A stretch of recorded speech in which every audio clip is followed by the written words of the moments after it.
Dear student, you are most welcome in MA education final year series paper teacher education अध्यापक शिक्षा की unit 4 के साथ हम आपके सामने हाजिर हैं। तो चलिए शुरू कर लेते हैं।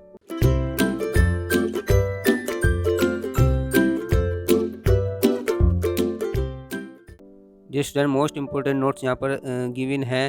देखिए, कुछ स्टूडेंट को कन्फ्यूजन रहता है कि यहाँ पर जो क्वेश्चन पेपर होगा ऑब्जेक्टिव टाइप होगा या सब्जेक्टिव कैसे होगा। तो यहाँ पर जो क्वेश्चन पेपर ज़्यादातर देखने में मिल रहा है वो ऑब्जेक्टिव टाइप होगा, मल्टीपल चॉइस और ओएमआर शीट, यानी ओएमआर शीट के ऊपर होगा। जैसे आपके फॉर एग्जांपल क्वेश्चन फर्स्ट है तो एग्जाम में क्या होता है कि वहाँ पर 3-4 इस तरह से राउंड होते हैं, गोले बने होते हैं। तो आपको जो भी सही होगा ए बी सी में से, जैसे a b c d, for example अगर सी करेक्ट है किसी फर्स्ट क्वेश्चन किसी भी क्वेश्चन का, तो उसको हम यहाँ पर राउंड करते हैं, गोल करते हैं। तो इसलिए इस तरह से ही यहाँ पर क्वेश्चन पेपर आता है। और हमने इस सीरीज में क्या किया है कि जो रॉन्ग आंसर है, जैसे मान लिया फॉर एग्जांपल सी करेक्ट है, बाकी सारे रॉन्ग है, तो रॉन्ग को हटा दिया है ताकि आपका स्पेस कम लगे और आपको हम ज़्यादा से ज़्यादा क्वेश्चन प्रोवाइड करा सकें। तो ये इसमें कन्फ्यूजन होने की ज़रूरत नहीं है, मल्टीपल चॉइस टाइप का ही आपका यहाँ पर क्वेश्चन पेपर रहेगा। तो ये यूनिट 4 है, यहाँ पर इसके इंपॉर्टेंट क्वेश्चन हम यहाँ पर आज देखेंगे। Important for all university student. देखिए, यहाँ पर ये भी कन्फ्यूजन रहता है कि ये जो सीरीज़ चल रही है ये किस यूनिवर्सिटी के स्टूडेंट के लिए है, चाहे वो आपकी सीसीएस यूनिवर्सिटी हो या आपकी सीएसएम यूनिवर्सिटी हो या फिर बीयू हो, या जितनी भी यूनिवर्सिटीज़ है, किसी भी यूनिवर्सिटी में अगर आपका जो पेपर पैटर्न और सिलेबस सेम है तो वहाँ पर ये पूरी तरह से वहाँ पर ये सीरीज़ यूज़फुल रहेगी। देखिए, ये सीरीज़ ये चल रही है तो यहाँ पर क्या होता है, जैसे कोई सीरीज़ हमने बनाई है तो हमें ये नहीं पता चल पाता कि आप उसको कितनी पसंद करते हैं, कितनी नापसंद करते हैं। तो जब हम अगला जो वहाँ पे यूनिट बनाते हैं, अगला वीडियो आपके लिए लाते हैं, तो हम वहाँ पर सोचना पड़ता है कि आप हमारे कितने स्टूडेंट ने, कितने व्यूअर्स ने इसको पसंद किया, नहीं पसंद किया है। तो आप कमेंट भी कम कर देते हैं, लेकिन लाइक जो होता है उससे पता चलता है कि हमारी वीडियो कितनी पसंद कर रहे हैं आप। तो आप जब भी वीडियो देखें तो उसको एक बार लाइक भी कर सकते हैं, ताकि हमें अगली वीडियो बनाने का उसमें हौसला मिले और हमें लगे कि हाँ, हमारी वीडियो पसंद की जा रही है। तो मैं समझता हूँ कि इस बार 100% लाइक आने चाहिए, आएँगे, मुझे ऐसी उम्मीद है अपने व्यूअर्स और स्टूडेंट से। तो चलिए, यहाँ पर आज हमारा है कि पाठ योजना, लेसन प्लान, 4th यूनिट है। तो यहाँ पर लेसन प्लान, देखिए लेसन प्लान क्या होता है। जब आप क्लास में, एक टीचर क्लास में अपने स्टूडेंट को पढ़ाने के लिए आता है तो वहाँ पर वो पूरी तैयारी के साथ जाता है, लेसन प्लानिंग के साथ जाता है, कब उसको इंट्रोडक्शन देना है, कब क्या करना है, पूरा तो यही लेसन प्लान होता है। तो देखिए, यहाँ पर सबसे पहले देखते हैं पाठ योजना का आविर्भाव, यानी इंट्रोडक्शन देखेंगे लेसन प्लान का। तो यहाँ पर फर्स्ट क्वेश्चन हमारा है, पाठ योजना का आविर्भाव हुआ है, यानी लेसन प्लान है इमर्ज, यानी कब शुरुआत हुई थी इसकी। तो ये किससे शुरुआत होता है, तो ये गेस्टोल्ड मनोविज्ञान से इसकी शुरुआत हुई थी।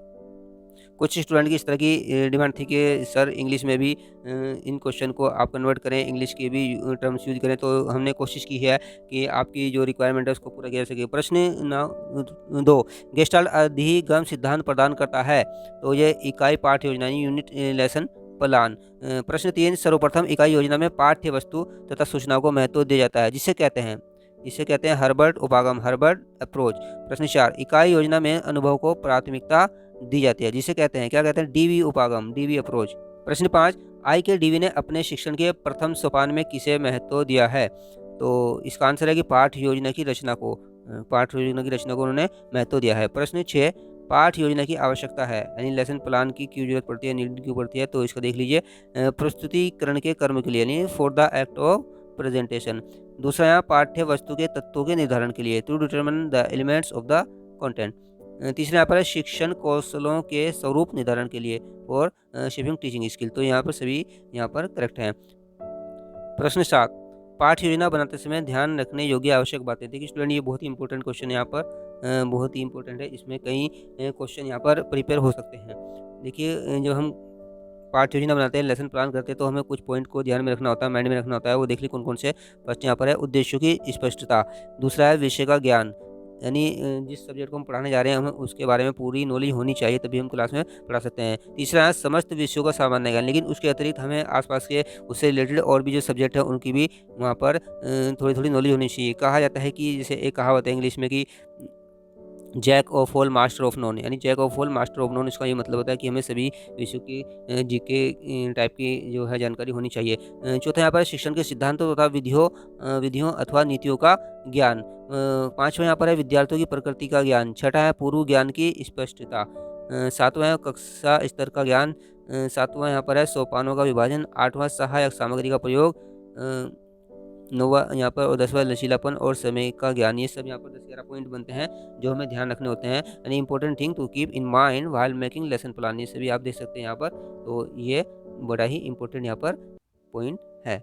प्रश्न 8 ये भी यहाँ पर देखिए बड़ा ही इंपॉर्टेंट है। पाठ योजना के विभिन्न उपागम यानी different approaches to lesson plan. जब लेसन प्लान करते हैं तो कौन-कौन से किस-किस ने इसके बारे में जो अपने अप्रोच या उपागम दिए हैं। सबसे पहले यहाँ पर नंबर 1 है हर्बल का पंचपदीय उपागम। दूसरा यहाँ पर है जॉन डीवी किलपैट्रिक योजना उपागम। थर्ड यहाँ पर है मॉरिसन का इकाई उपागम। फोर्थ अमेरिकन उपागम। फिफ्थ ब्रिटिश उपागम। सिक्स यहाँ पर ब्लूम का मूल्यांकन उपागम। और सातवां यहाँ पर है क्षेत्रीय शिक्षा महाविद्यालय मैसूर उपागम। तो ये सारे ही उपागम, सारे अप्रोच बड़े इंपॉर्टेंट है। प्रश्न 9 पाठ योजना का मुख्य आयाम है and the main dimension of lesson plan. Main dimension क्या है, मेन आयाम क्या है, इसमें देख लीजिए मूल्यांकन आयाम, हर्बर्ट आयाम, मॉरिसन और किलपैट्रिक आयाम। ये सभी आयाम जो हैं, सभी डायमेंशन बड़े ही महत्वपूर्ण हैं।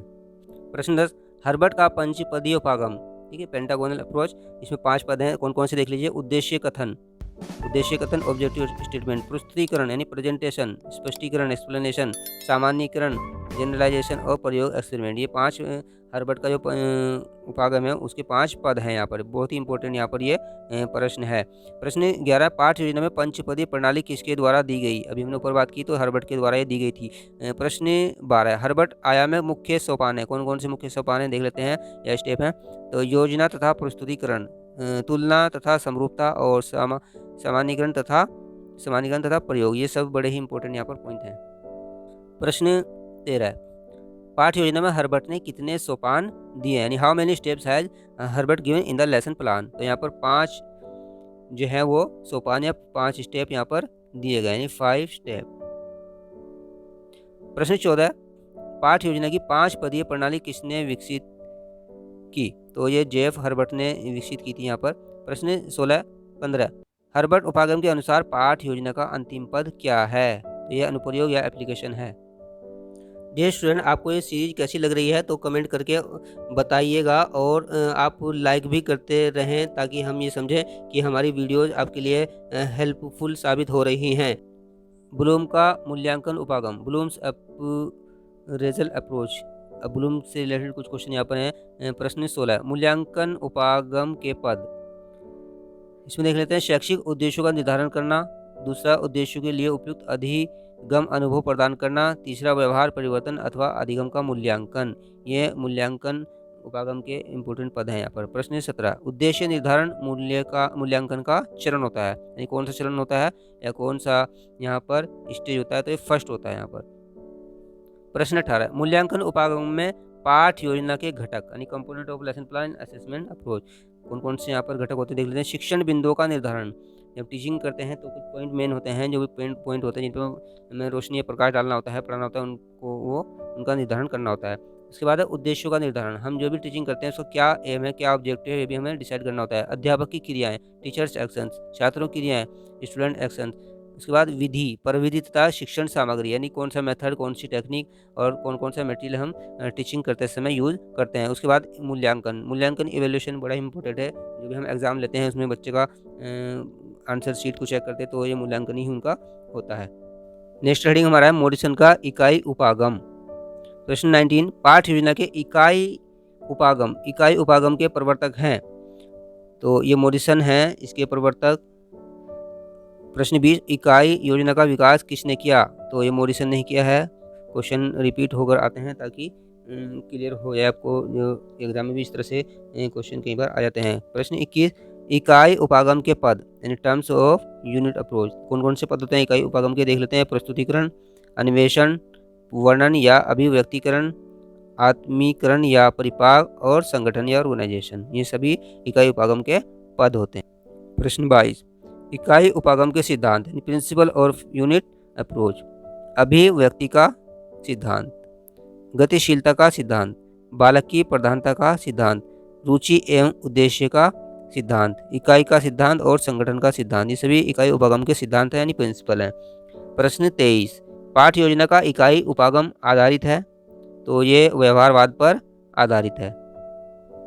प्रश्न 24 मूल्यांकन का महत्व, इंपॉर्टेंस ऑफ इवेल्युएशन, बहुत ही इंपॉर्टेंट प्रश्न यहाँ पर कि जो मूल्यांकन होता है उसका क्या इवैल्यूएशन का क्या महत्व होता है। वांछित शैक्षिक उद्देश्यों के संबंध में जानकारी में मिल जाती है।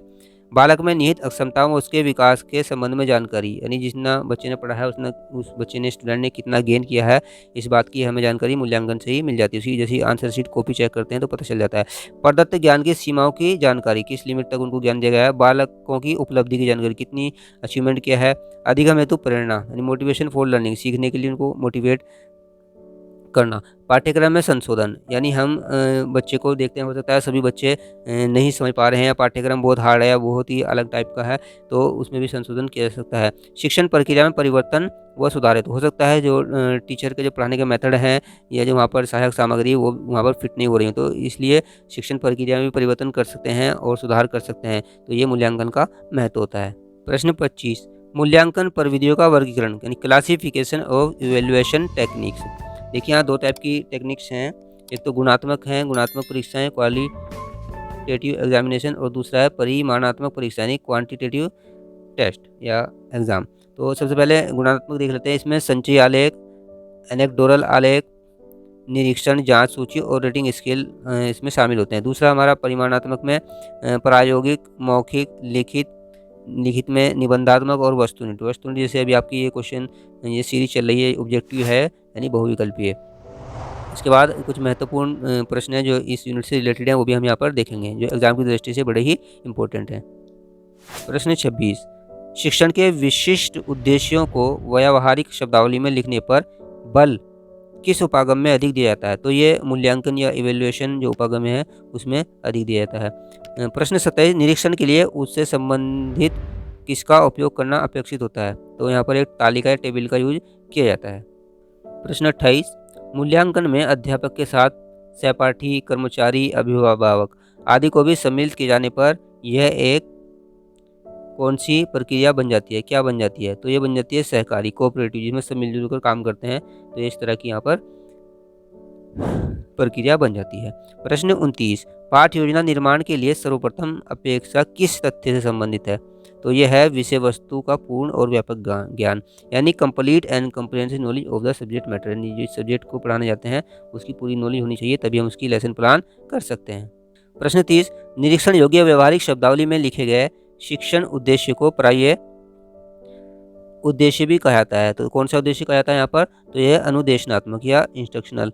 प्रश्न 31, दूसरे शिक्षा संस्थान के परीक्षक मूल्यांकन के लिए नियुक्त किए जाते हैं। कौन से मूल्यांकन के लिए, बाह्य एक्सटर्नल, जैसे प्रैक्टिकल लेने जाते हैं एग्जामिनर या एग्जाम लेने जाते हैं, तो वो दूसरे स्कूल से एक दूसरे स्कूल में जाते हैं। प्रश्न 32, परीक्षण को वस्तुनिष्ठ बनाने के लिए का निर्माण किया जाता है। किसी का वस्तुनिष्ठ बनाने के लिए, ऑब्जेक्टिव टाइप बनाने के लिए किसी का फलांकन कुंजी यानी स्केलिंग की या आंसर की, जैसे आप देखते हैं कि आपके जो एग्ज़ाम होते हैं ऑब्जेक्टिव टाइप होते हैं, तो इसमें ओएमआर शीट का यूज़ किया जाता है, तो उसका फिर एक आंसर की भी आती है बाद में, जिससे हम अपने क्वेश्चन को उसके आंसर मैच कर लेते हैं। प्रश्न 33, उद्देश्य कथन का चरण पाठ प्रस्तावना और किसके मध्य जोड़ा गया है।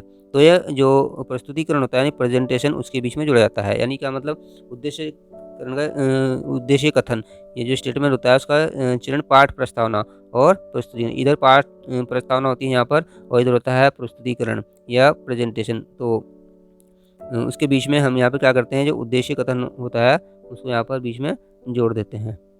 प्रश्न 34, अधिगम संबंधी स्थायी कठिनाई को जानने के लिए किस मूल्यांकन का प्रयोग किया जाता है। तो यहाँ पर जो है निदानात्मक मूल्यांकन का प्रयोग किया जाता है। प्रश्न 35, पाठ प्रस्तावना में छात्रों के पूर्व ज्ञान का उपयोग किया जाता है, जो व्यवहार के आधार पर सुनिश्चित किया जाता है। यानी इसका सही आंसर होगा यहाँ पर प्रविष्टि या एंट्री, तो एंट्री के आधार पर यहाँ पर सुनिश्चित किया जाता है। प्रश्न 36, पाठ प्रस्तावना छात्रों को अधिगम हेतु क्या बनाता है, यानी क्या बनाता है, तो रेडी बनाता, तत्पर बनाता है, यानी lesson introduction makes student ready to learn, सीखने के लिए उनको तैयार बनाता है। जैसे हम क्लास में जाते हैं, जब पढ़ाते हैं कोई भी चैप्टर, कोई भी पार्ट, तो सबसे पहले इंट्रोडक्शन दिया जाता है। इंट्रोडक्शन से क्या होता है, स्टूडेंट उस टॉपिक को पढ़ने के लिए तैयार हो जाते हैं, तो ये बड़ा ही महत्वपूर्ण होता है। प्रश्न 37, इकाई योजना को योजना के नाम से भी जाना जाता है, यानी किस योजना के नाम से जाना जाता है, तो ये मॉरिसन प्लान या मॉरिसन योजना के नाम से जाना जाता है, यूनिट प्लान को। प्रश्न 38, सत्रांत में किए जाने वाले मूल्यांकन को हम मूल्यांकन का रूप मानते हैं। किस मूल्यांकन का रूप मानते हैं? जैसे सेशन खत्म होता है, सत्र खत्म होता है, साल जो एनुअल एग्ज़ाम होते हैं, तो वहाँ पर जो मूल्यांकन होता है उसको हम संकलनात्मक कलेक्टिव मूल्यांकन का रूप मानते हैं। प्रश्न 39, प्रचलित परीक्षा जिसका आयोजन सत्र के अंत में किया जाता है, मूल्यांकन के इस गुण की अवहेलना करती है। कौन से गुण की? तो ये गुण होता है निरंतरता या कंटिन्यूटी। प्रश्न 40, अच्छी पाठ योजना का मुख्य तत्व है। बहुत इंपॉर्टेंट प्रश्न है। जो the main element of a good lesson plan कौन सा है? विषय वस्तु का स्वामित्व, यानी जो भी हमारा टॉपिक का जो कंटेंट होता है उसके ऊपर हमें पूरी कमांड होनी चाहिए। उद्देश्यों को व्यवहार रूप में लिखने का कौशल, जो उद्देश्यों को व्यवहार रूप में हम लिखने की हमारे अंदर स्किल होनी चाहिए। मूल्यांकन प्रश्नों के निर्माण का कौशल, यानी हमें जब बच्चे का एग्जाम लेना होता है, उसका मूल्यांकन करना होता है, तो जो क्वेश्चन पेपर बनाना होता है वो उनके स्टैंडर्ड के हिसाब से क्वेश्चन पेपर हम बनाते हैं। तो ये स्किल भी बड़ी ही महत्वपूर्ण होती है क्वेश्चन पेपर तैयार करने की। प्रश्न 41, मूल्यांकन आधारित पाठ योजना में सही क्रम है। मूल्यांकन आदि जो पाठ योजना होती है, the correct sequence in assessment based lesson plan is, ये भी इंपॉर्टेंट प्रश्न है यहाँ पर। तो सबसे पहले शिक्षण बिंदु आता है, उसके बाद विशिष्ट उद्देश्य, उसके बाद शिक्षक क्रियाएं, फिर छात्र क्रियाएं, फिर शिक्षण सहायक सामग्री, तब लास्ट में जाकर हम उसका मूल्यांकन या एवेल्युएशन करते हैं। प्रश्न 42, अधिगम अधिक स्थायी होता है जब छात्र, यानी जो लर्निंग है वो मोर परमानेंट इफेक्टिव होती है जब स्टूडेंट क्या होता है, सुनते वो निरीक्षण करते हैं, यानी हेयर एंड ऑब्जर्व, अच्छी तरह सुनते हैं और उसको ऑब्जर्व भी करते हैं, तो जो पढ़ाई होती है, लर्निंग होती है, उसका अच्छा असर होता है। प्रश्न 43, छात्र अध्यापक के शिक्षण का मूल्यांकन किया जाता है। ठीक है, जो छात्र अध्यापक होते हैं, स्टूडेंट होते हैं, उनका मूल्यांकन किया जाता है। कैसे? वरिष्ठ शिक्षकों द्वारा है, तो जो वरिष्ठ शिक्षक होंगे उनके द्वारा, या जो विषय के शिक्षक हो, यानी जिस विषय की एग्जाम लेना है, मूल्यांकन करना, उसी विषय के उसी सब्जेक्ट के टीचर होने चाहिए, उनके द्वारा भी किया जाता है। प्रश्न इंपॉर्टेंट है ये प्रश्न। प्रश्न 44, तकनीकी एवं व्यावसायिक कौशलों के विकास के लिए सबसे उपयुक्त स्थान है। कौन सा स्थान है? यानी तकनीकी, जो टेक्निकल और व्यावसायिक, यानी वोकेशनल स्किल के जो है डेवलपमेंट के लिए सबसे अच्छा स्थान जो है वर्कशॉप होती है, कार्यशाला होती है। प्रश्न 45, एक आदर्श पाठ योजना की मुख्य विशेषताएं हैं। देख लेते हैं, आइडियल लेसन प्लान जो आदर्श होता है उसकी क्या विशेषताएं होती हैं। देख लीजिए, उद्देश्य पर आधारित, यानी उद्देश्य पर आधारित होना चाहिए। पाठ योजना का ज्ञान, कौशल व रसानुभूति में विभाजन होना चाहिए। विधियाँ परिविधियों तथा शिक्षण उपकरणों का इसमें यूज होना चाहिए। ये एक आदर्श पाठ योजना की मुख्य विशेषताएं हैं। प्रश्न 46, कक्ष में शिक्षण अधिगम को व्यवस्थित करने के मुख्य सोपान हैं, यानी मेन स्टेप कौन कौन से हैं। यानी एक क्लासरूम है, इसमें हमें टीचिंग करना है, तो इसमें कैसे क्या अरेंजमेंट किया जाए। तो सबसे पहले हमें योजना बनाना और व्यवस्था करना। सबसे पहले हम प्लानिंग करेंगे कैसे पढ़ाना क्या, फिर अरेंजमेंट करेंगे सब चीज़ों का, उसके बाद मार्गदर्शन और नियंत्रण, फिर गाइड करेंगे और फिर कंट्रोल भी करेंगे। तो ये ही इम्पोर्टेंट यहाँ पर है। प्रश्न 47, आंतरिक मूल्यांकन के लिए विद्यालय में प्रयोग होने वाली गुणात्मक प्रविधि है। तो यहाँ पर निरीक्षण, संचयी आलेख, जांच सूची और अनुपस्थित मापनी, ये सारी विधियां हैं, यह सारी यहाँ पर जितनी भी हैं टेक्निक हैं जो हम आंतरिक मूल्यांकन के लिए यूज करते हैं। प्रश्न 48, मैचिंग, जोड़े मिलान का प्रश्न है। पहला पॉइंट यहाँ पर है विषय वस्तु की विस्तृत रूपरेखा, तो ये आती है पाठ योजना में। दूसरा पॉइंट यहाँ पर पाठ योजना का जन्म, ये अभी हमने फर्स्ट क्वेश्चन भी देखा था कि गेस्टोल मनोविज्ञान से यहाँ पर ये जन्म हुआ है। इकाई योजना में पाठ्य वस्तुओं तथा सूचना को महत्व देना, तीसरा पॉइंट है, तो ये हर्बर्ट उपागम से संबंधित है।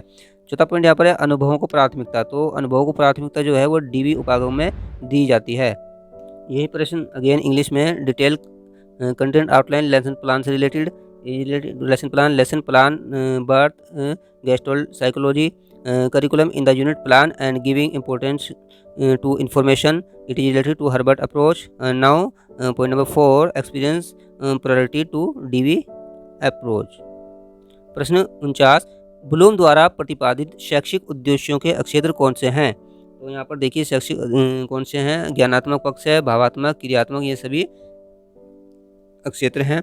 प्रश्न 50, एक अच्छी पाठ योजना आधारित होनी चाहिए। एक अच्छी पाठ योजना है, हमने एक अच्छी लेसन प्लानिंग की है, तो इसमें किसके ऊपर आधारित होनी चाहिए, क्या होना चाहिए। तो इसमें प्रश्नोत्तर विधि, यानी क्वेश्चन आंसर मेथड होना चाहिए। आप देखते हैं कि क्लास में अगर हम क्वेश्चन आंसर विधि से पढ़ाएंगे, जैसे टीचर क्वेश्चन करते हैं तो स्टूडेंट आंसर देते हैं, या स्टूडेंट क्वेश्चन करते हैं और टीचर पढ़ाते समय आंसर भी देते हैं, तो ये विधि मैं समझता हूँ बहुत ही अच्छी विधि होती है। कभी-कभी हम देखते हैं कि टीचर पढ़ाते जाते हैं और स्टूडेंट बिल्कुल खामोश या शांत बैठे रहते हैं, तो इसका मतलब ये नहीं है कि क्लास बहुत अच्छी चल रही है, बल्कि इसका मतलब ये है, 2 ही मतलब हो सकते हैं कि या तो स्टूडेंट बहुत ही अच्छी तरह समझ गए हैं सभी, या फिर किसी को भी समझ में नहीं आ रहा है। तो बीच-बीच में हमें क्वेश्चन भी पूछते रहना चाहिए, तो यही सबसे अच्छा टीचिंग का मेथड यहाँ पर रहता है। प्रश्न 51, शिक्षण इकाई के तत्व हैं, ठीक है? टीचिंग यूनिट की जो मेन यहाँ पर एलिमेंट्स हैं वो देख लेते हैं। एक लक्ष्य, अभिप्रेरणा, व्यवस्थापन, ये मेन यहाँ पर तत्व हैं। प्रश्न 52, उद्देश्यों को व्यावहारिक रूप में लिखने की विधि है। तो इसमें रॉबर्ट मेगर विधि, RCEM विधि बड़ी ही महत्वपूर्ण है। प्रश्न 53, किसने क्रियात्मक पक्ष के उद्देश्यों को व्यावहारिक रूप में लिखा? तो ये रॉबर्ट मिलर ने यहाँ पर लिखा। प्रश्न 54, RCEM उपागम में कितनी मानसिक योग्यताओं का प्रयोग हुआ? इम्पोर्टेंट यहाँ पर है, तो 17 मानसिक योग्यताओं का यहाँ पर यूज हुआ। प्रश्न 55, ब्लूम ने ज्ञानात्मक पक्ष को कितने वर्गों में बांटा? यानी in into how many category did Bloom divide the cognitive side? तो ही डिवाइड इट इनटू 7 साइड, 7 वर्गों में उन्होंने इसको बांटा था। डियर स्टूडेंट, इस यूनिट का अंतिम प्रश्न, last question for this unit 56, इसको पढ़ना होता है और उसको आंसर करना होता है। देख लेते हैं। विस्तृत पाठ योजना की अवधि है, यानी the duration of the detail lesson plan is. Option यहाँ पर गिवन है। ए 15 से 25 मिनट, 15 टू 25 मिनट्स, बी 30 से 35 मिनट, 30 टू 35 मिनट्स, सी 45 से 55 मिनट, 45 टू 55 मिनट्स, डी 35 से 45 मिनट, 35 टू 45 मिनट। यहाँ पर देखिए 4 ऑप्शन है, आपको यहाँ पर सही ऑप्शन यहाँ पर चुनकर यहाँ पर इसका आंसर देना है। तो ये इस तरह से हमारी एंड ऑफ यूनिट 4 यानी 4 यूनिट हमारी कंप्लीट हो जाती हैं। इसकी अब जानते हैं कि 6 यूनिट हैं, यानी 1 2 3 4 5 और 6। हमारी first, second, third, fourth unit आज हमारी यहाँ पर ये फिनिश हुई है। अभी हमारी 5th और 6th 2 यूनिट बाकी हैं। तो तब तक आप इन यूनिट की तैयारी करते रहें और अच्छे से बनाएं। और अगर ये आपको अच्छी लग रही है तो इसको आप लाइक 100% लाइक ज़रूर करेंगे। और अगर कुछ आपको इसमें और मॉडिफिकेशन चाहिए, कुछ सुधार चाहिए, तो वो भी आप हमें कमेंट करके बता सकते हैं। Thank you.